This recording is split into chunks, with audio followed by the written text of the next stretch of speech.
Good Wednesday morning, everyone. This is Mary Elizabeth with Sacred Love Tarot, and this is your collective general energy reading for today, Wednesday, June the 26th, 2024. Thank you so very much for turning up and tuning in.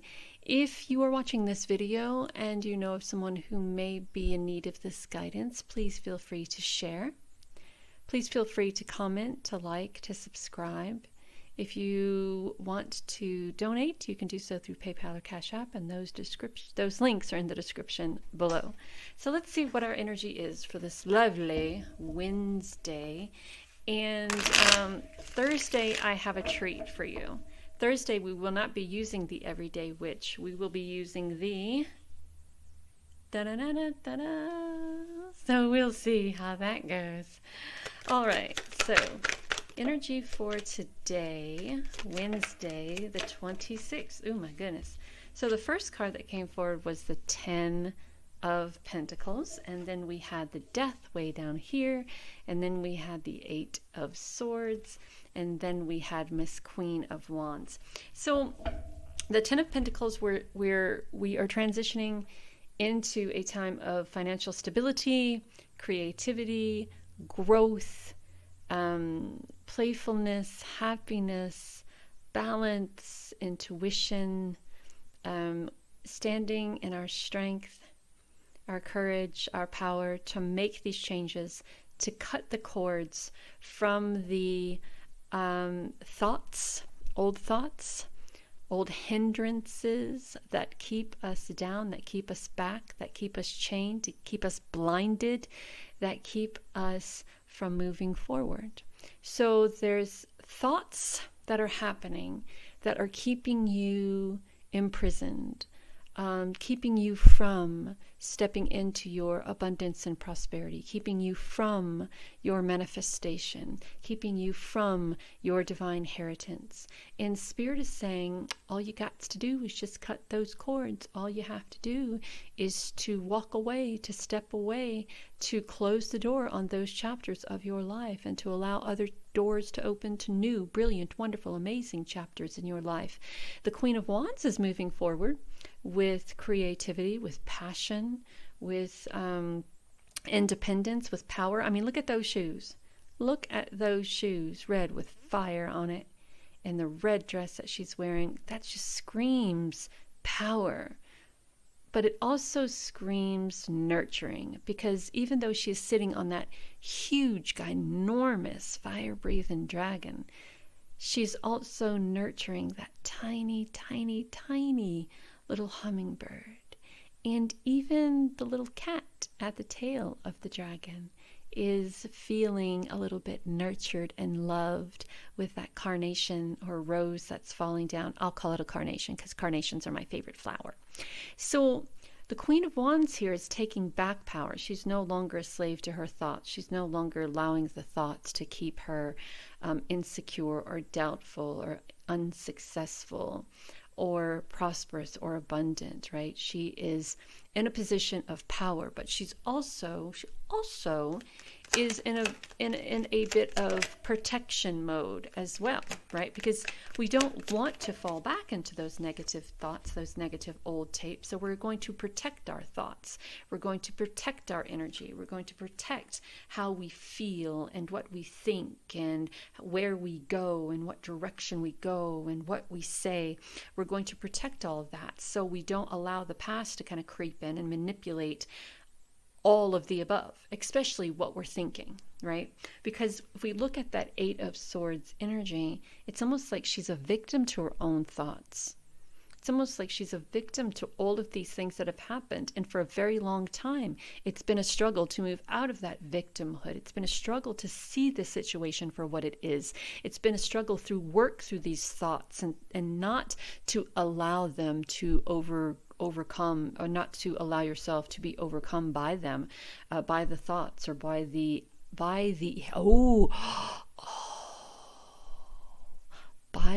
thoughts of action, by the action that the thoughts are guiding you to take. You ever had thoughts, ooh, look at that light bulb go off really quick. Okay, so kind of like when you're on this road to success and you are ready to start cutting all of these cords and to open new doors and all of those wonderful things, and you're on the precipice of something wonderful and something great and something amazing, and then those old tapes start playing, and instead of dealing with those old tapes, you kind of pretend like they don't exist. No, I'm not hearing anything. That's not what I'm hearing. Or those old feelings, or those insecurities, or those things that other people used to tell you. You'll never be loved. You're not good enough. No one will ever love you. You'll never succeed. Da da da da da da. And have you noticed that every time those thoughts come into play, it's when you're right on the verge of doing something amazing and brilliant and great and wonderful with your life. And instead of moving forward into that wonderful, brilliant greatness, you allow those thoughts to keep you a victim to the past, or the thinking of the past, the old tapes of the past. So we got to get out of that. We got to break that shit down. We got to stand up and be independent and be courageous and be powerful and be free and be nurturing and allow ourselves to be present in this moment, and not allow those things from the past to hinder us and keep us down and keep us a victim and keep us a slave to those voices in our head. And that Ace of Swords is like, yes, I hear you, Mary Elizabeth, because here I am. I have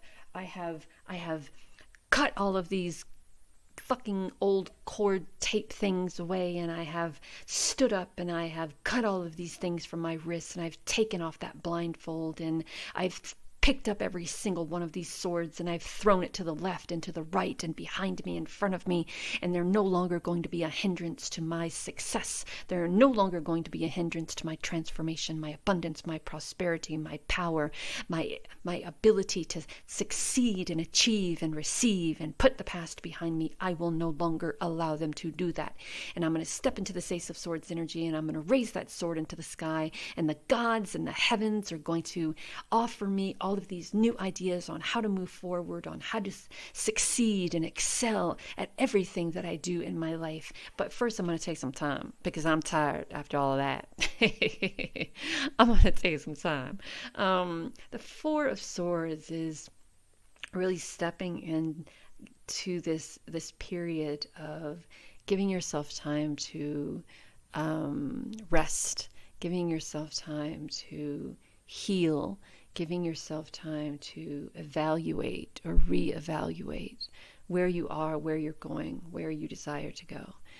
After releasing all of those swords and stepping into this power moment and having this Ace of Swords energy, spirit offering you all of these great ideas, and you using all of these great and wonderful ideas to pave the path for your future, there comes a time when you have to settle, when you have to rejuvenate and recuperate.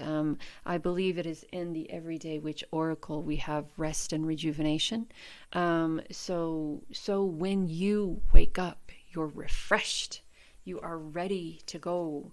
We are using our intuition here, and we are allowing this journey to inspire us, right? Finding something during this time of rest and rejuvenation that inspires us, that empowers us, that allows us to, that when we wake up from our deep slumber, that we are not going back. We're not going backwards. We're moving forwards. All the work that we did, it pays off, right? We become inspired. We become confident and empowered on our journey, and we move forward baby steps. Nothing says that you have to go fast and quick. Nothing says that you have to create Rome in a day, because it wasn't. It took some time, and it's still standing. Think about that. So there's a grieving process that happens, right? Every time we go through a cycle, there will always be loss. And we grieve that loss just like you would grieve any loss. And through that grieving and through that loss comes transformation. You may have a connection to animals. Animals may be what helps you through this transformational energy, be it a dragon, be it a cat, an owl, a wolf, a dove. Whatever animal, resonates with you, means something to you. For me, it is dragonflies. And scorpions sometimes. I went to a medicine man once, a healer, and he cut me. He cut my hand, drew blood, and had me press my hand on this surface. It was a hard surface. And when my hand came back up, it was the image of a scorpion. And it's interesting that I've only ever seen 2 scorpions in my life. One was alive and the other was dead. So I don't know if that meant anything, if scorpion was my totem animal or my spirit guide, but I'm very much drawn to dragonflies. Dragonflies have been with me for a very, very long time, so much so I have a tattoo of one on my leg. And anytime I am ever in need of guidance and I ask Spirit to show me that everything is going to be okay, there is always a dragonfly involved, be it in a movie, in a commercial, going through Facebook, TikTok, YouTube, outside, that's it. That's all I need to know. I know that everything is going to be okay because that beautiful dragonfly just crossed my path. And when I ask Spirit for guidance to let me know that everything is going to be fine, the dragonfly is that guidance, is keep going forward, keep doing your thing. Yeah, and hydrate. All right. So our angel message is, what do you desire? You have the opportunity to write the script. Oh, yes. You have the opportunity to write the script in your heart's true desires.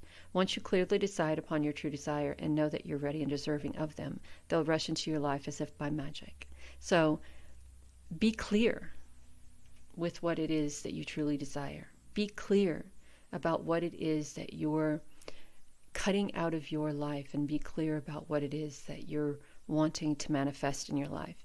And when I say be clear about it, I'm talking about not focusing on the things that you used to want, because we've evolved. You're no longer 20, 30, 10, 40. I'm 52. I'm no longer 25. The things that I've wanted in my life have changed. I am no longer 30. The things I want the 30-year-old body back, though, I'll tell you that. The things in my life have changed from when I was 30 to what I am now. The success and what I do here has never changed. It's constantly, I'm constantly feeling the sense of continuing this journey and helping others and inspiring others, and that will never change. But there are many other things in my life that I know that I wanted at 30 that don't fit in my life at 52. So now it's time to change the perspective and to change the list, to have a good sit down and a talk with yourself. What is it that I want right now, right here, in this chapter of my life? Because your next chapter, things are going to be different. I hope that makes sense. Know that you are divinely guided and loved.